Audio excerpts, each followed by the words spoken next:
Marvel को कौन समझाए, इतना मेहरबान नहीं होना था, अब बस कर दे। Guys, Spiderman brand new day के इतने सारे न्यू सीन्स आ रहे हैं जिसका गिनती नहीं है। हर दिन नए फुटेजेस, नए सीन्स जो डेफिनेटली आगे जाके प्रॉब्लम क्रिएट करेंगे। और आई थिंक मार्वल को यहाँ पर रुक जाना चाहिए, लेकिन बड़े साहब को कौन समझाए। Well guys, it's cosmic here and स्वागत है तुम्हें इस नए वीडियो पे। आज हम बात करेंगे ब्रांड न्यू डे की ओवर एक्सपोजर की, जो लिटरली रुकने का नाम नहीं ले रहा। वैसे वीडियो के आगे जाने से पहले इस चैनल को एक सब्सक्राइब कर दो ताकि हम जल्दी से 1000 सब्सक्राइबर पूरे कर सके। फिल्म रिलीज होगा 31 जुलाई को, बस 2 हफ्ते बाकी हैं। और इन 2 हफ्तों में मार्वल ने क्या किया।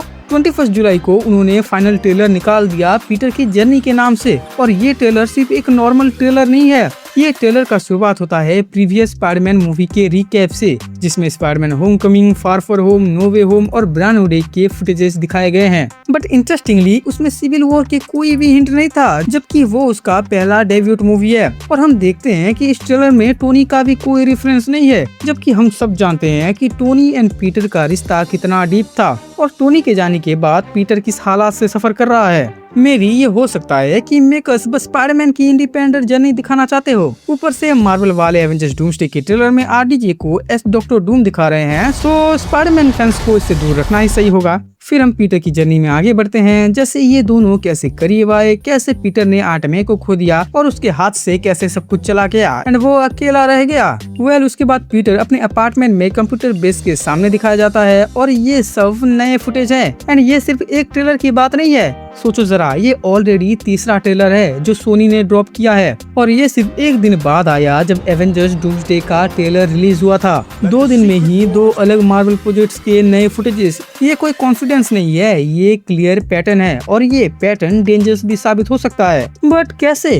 क्योंकि इस नए ट्रेलर में हमने ऑलरेडी कुछ क्रेजी सीन्स देख लिया है। यहाँ पीटर ब्रूस बैनर की ट्रांसफॉर्मेशन के बीच में उसे अप्रोच करता है और सैवेज हल्क क्या बोलता है, नो बैनर ओनली हल्क।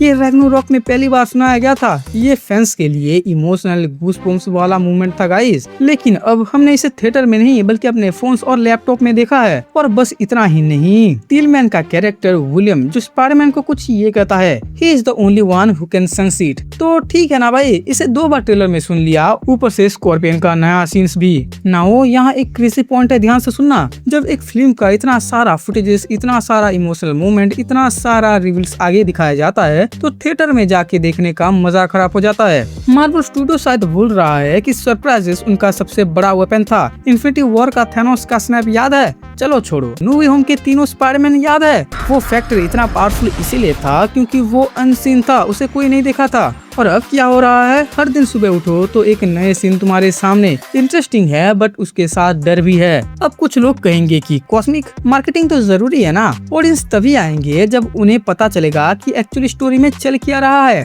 ये फेयर पॉइंट तो है, लेकिन यहाँ पर बैलेंस की बात हो रहा है, समझो इस बात को। एनीवे, इस फाइनल ट्रेलर में हम एक्चुअली नए फुटेजेस को कम देखते हैं और ज्यादातर पुरानी 3 फिल्म का रिकैप था जो तुम्हारे इमोशन पे काम करता है। तो मार्वल को समझ तो है कि इमोशनल कनेक्ट जरूरी है rather than रिवील्स, लेकिन फिर भी जब हर हफ्ते नया ट्रेलर, नया क्लिप और नए BTS फुटेज आ रहे हैं तो ऑडियंस का हाइप फटीग में बदल रहा है। और यहाँ असली ट्विस्ट आता है गाइस, ये मूवी को डायरेक्ट कर रहे हैं डस्टिन डेनियल, जो इससे पहले मार्वल के बुरे फेस में शैंग-ची द लेजेंड ऑफ 10 रिंग्स को भी अच्छे से संभाला है। एंड प्रोड्यूसर है ये सबका बॉस केविन फाइगी। एंड ये सारे इतने बड़ा टीम, इतना बड़ा बजट, फिर भी मार्केटिंग स्ट्रेटेजी इतना ओवर सैचुरेशन क्यों है? गाइस, तुम्हें नहीं लगता कि मार्वल को अब स्टॉप कर देना चाहिए? बस ये फाइनल ट्रेलर और उसके बाद silence. I mean, let the film speak for itself in theatre.